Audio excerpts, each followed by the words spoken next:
कराएंगे हमारे लोगों के खिलाफ। तो मैं चुनौती दे दूं लोगों को भी, चिंता परेशान होने की जरूरत नहीं है। बहुत जल्द इस देश के अंदर सम्राट अशोक का राज स्थापित होने वाला है। ये मैं आपको दावे के साथ कहता हूं कि जब जब आप भारत की संकट की बौद्ध धर्म की ओर अग्रसर होंगे तो आपके खिलाफ ना जाने की तरह तरह के षड्यंत्र यहाँ की सरकारें करेंगी। कहते हैं यहाँ मंच पर बैठे सभी सामाजिक आर्थिक राजनीतिक कार्यकर्ताओं को मेरा जय भीम। सबसे पहले अपनी वाणी से जो कहूंगा वो कहूंगा दिल्ली वालों के लिए। किस लिए कहूंगा?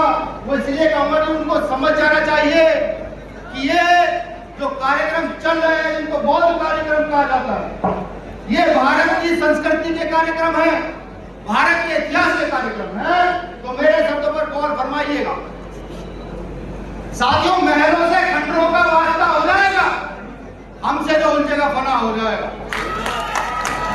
महलों से खंडरों का वास्ता हो जाएगा, हमसे जो उलझेगा फना हो जाएगा। हम जानते हैं उधर अपना, हम जानते हैं उधर अपना। जिस ओर बह निकलेंगे उस ओर रास्ता हो जाएगा। मैं श्रद्धा सुमन अर्पित करता हूं इस देश के महामानव जिन्होंने बहुजन आंदोलन को जोड़कर एक किया, जिन्होंने भारत के बहुजन महापुरुषों को एक किया। साहब मान्यवर काशीराम साहब उनके परिनिर्वाण दिवस पर मैं अति उत्साहित हूं कि आज देश विदेश से साथी यहाँ आए हुए हैं और मुझे उनके सामने बोलने का मौका मिल रहा है। मैं ये भी स्पष्ट कर दूं कि भीम आर्मी का प्रत्येक कार्यकर्ता जो देश के अंदर विदेश के अंदर काम करता है वो समाज के लिए समर्पित है, वो अपने धर्म के लिए समर्पित है, वो एकता अखंडता के लिए समर्पित है। वो समर्पित है, वो तब तक समर्पित है जब तक इस मूवमेंट को पीठ पर न पहुंचा दिया जाए। मैं निवेदन करता हूं तमाम मंत्री से या तमाम लोग, फुले अम्बेडकर की विचारधारा के लोग यहाँ आए हैं कि कभी आपको भीम आर्मी के कार्यकर्ता की आवश्यकता पड़े तो सिर्फ 1 मिनट का आपका वीडियो छोड़ दीजिएगा। भारत के किसी भी कोने के अंदर पड़े तो वहां 10 मिनट के अंदर भीम आर्मी का कार्यकर्ता आपकी रक्षा और सुरक्षा के लिए खड़ा हो। मैं एक वादा और करता हूं,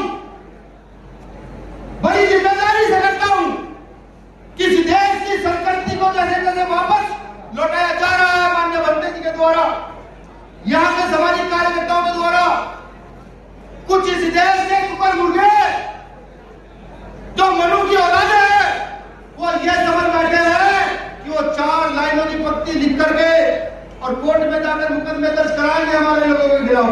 तो मैं चुनौती दे दूं लोगों को भी कि जहां समाज का काम हो रहा हो, जहां समता समानता की बात हो रही हो, जहां बुद्ध पेरियार की बात हो रही हो, उन लोगों को छेड़ने का प्रयास मत कीजिएगा। तुम्हारे पास वकील कम होंगे लेकिन हमारे पास वकीलों की फौज है, भी देखा होगा फौज। ऐसा ना हो कि इस देश में लोकतंत्र है, हम पंचशील लेकर निकल जाए जो कार्य हमने अगले 20 साल में पूरा करने का टारगेट लिया है वो कहीं हम अगले 2 साल में पूरा न कर जाए। ऐसा हमें इस काल चक्र के हिसाब से काम करने दीजिए। हमारे महापुरुषों ने बहुत शोषण कहा, तुम्हारी गुलामी बहुत सही, लेकिन आज हमारे महापुरुषों को समझ आ गया है कि सम्राट अशोक कौन थे, राजा भद्रक कौन थे, ये हम लोगों को समझ आ चुका। चिंता मत कीजिए, चिंता परेशान होने की जरूरत नहीं है। बहुत जल्द इस देश के अंदर सम्राट अशोक का राज स्थापित होने वाला है। ये मैं आपको दावे के साथ कहता हूं। अभी बहुत सारी चिंताएं, जैसे ईवीएम की चिंता हमारे माननीय एडवोकेट साहब ने रखी, बहुत सारी चिंताएं नीचे से ऊपर तक रखी गई। तो मैं ये कहता हूं कि हम भी पढ़े लिखे लोग, हमें भी डॉक्टर वकील हैं। हमारे यहाँ के यूपी के प्रदेश अध्यक्ष जो है doctor Kuldeep Bhargav, PhD gold medalist है। हमारी पूरी टीम एजुकेटेड लोगों की टीम है। लेकिन झुकने की आदत नहीं है। जब आपको लगे कि आज भीम आर्मी के आंदोलन की जरूरत है, अब इस देश को बंद करने की जरूरत है, जब आपको लगे कि नहीं अब बड़े बड़े घरों में बैठकर हम लोगों को न्याय नहीं मिल रहा है तो साहब भीम आर्मी को आदेश कर दीजिएगा, पूरे संवैधानिक दायरे में आर्टिकल 19 का प्रयोग करते हुए इस देश को भी बंद करेंगे और गली चौक चौराहों पर खड़े होकर चिल्लाएंगे कि अब इस देश को भी उनकी आवश्यकता नहीं। ये भी वादा आप लोगों ने मुझे सुना,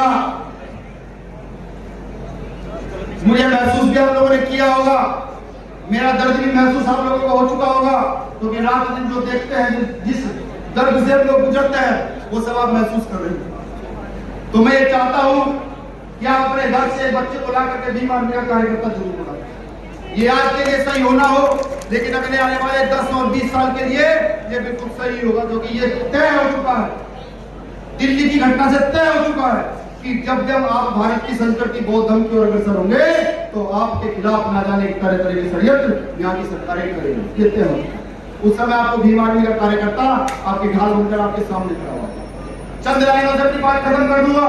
लाइनें बहुत पुरानी है, जो लोग मुझे सुनते हैं उनको पता भी होगा भाई ये व्यक्ति हमारे इस लाइन को कहता है, लेकिन इस समाज को जिसको शोषित वंचित कहा गया है, जिसको 90% बाबू जगदेव प्रसाद कुशवाहा ने बताया था, जो बाबा साहब जिस महापिता का जिसको मानने वाले 85% का उस पर लागू होता है, क्योंकि धर्म को भी स्थापित करने के लिए एक ताकत की आवश्यकता होती है।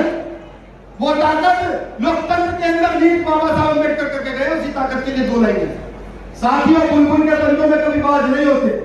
बुलबुल वो 15% मनोवादी व्यवस्था के लोग जो आज हमें मूर्ति पूजा से लेकर आडंबर षड्यंत्र सबको सिखाते हैं, वो लोग। और बाज ये जो आवाज सामने बैठी हुई, सब लोग यहाँ बैठे हुए हैं, जो बार बार एक ही बात कहते हैं कि मानव मानव एक समान। बुलबुल के पंजों में कभी बाज नहीं होते, बुलबुलों के हाथों में कभी राज नहीं होता। बुलबुल के पंजों में कभी बाज नहीं होते, बुलबुलों के हाथों में कभी राज नहीं होते। जिस कौम को पड़ती है सर झुका के चलने की आदत, उस कौम के सरों पे कभी ताज नहीं होते, ताज नहीं होते, ताज नहीं होते। शुक्रिया, जय भीम।